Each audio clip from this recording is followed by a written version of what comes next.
हमारी न्यायपालिका को कमजोर करने का कोई भी प्रयास इस देश के वकील कभी बर्दाश्त नहीं करेंगे। हमने भी उसमें पार्टिसिपेट किया, उस लेटर में मैं भी सिग्नेटरी हूं, हरीश साल्वे जी हैं।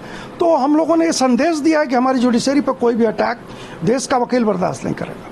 इस ढंग का दबाव देके कोर्ट से रिलीफ स्नैच कर लिया जाए और कोर्ट को जो है सो क्रिटिसाइज करके कुछ न कुछ करके वो अपने मन मुताबिक ऑर्डर चाहते हैं। मुझे लगता है कि देश की जनता ये बात समझ रही है बखूबी। There is a certain lobby that has vested interest. They have political interest in weakening the judiciary. They make scurrilous remarks against the judges of the Honorable Supreme Court, High Court and the lower judiciary.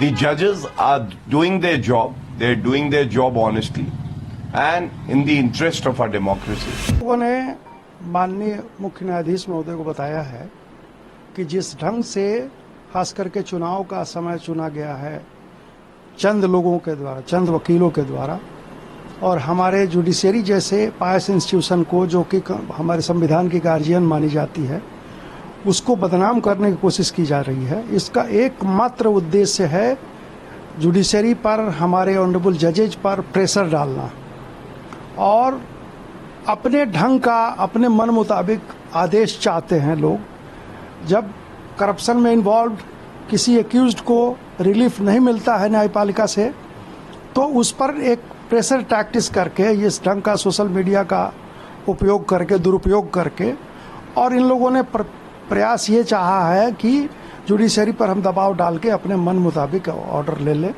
मुझे लगता है कि देश की जनता और देश के जो भी जागरूक वकील हैं, मोर देन 99%, वो ऐसे जो किसी ढंग के हथकंडे को, किसी ढंग के जुडिशरी पर अटैक को बर्दाश्त नहीं करेंगे। It is a concern for every citizen because judiciary is one of the pillars of democracy.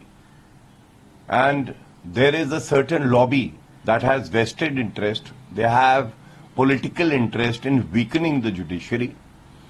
They make scurrilous remarks against the judges of the Honorable Supreme Court, High Court and the lower judiciary. And they try to weaken the judiciary and create pressure on the judges so that the judgments that are delivered in their favor. Whereas the judges are doing their job, they're doing their job honestly and in the interest of our democracy. So therefore this letter is welcome for the reason that it shows that the legal fraternity does not approve of the conduct of such lawyers who indulge in browbeating, in passing scurrilous remarks against sitting judges of judiciary, and this will not be tolerated. If a judgment is in their favor, they welcome it. But if a judgment is delivered against them, then they will start casting aspersions on the judiciary. What kind of opposition mindset is this?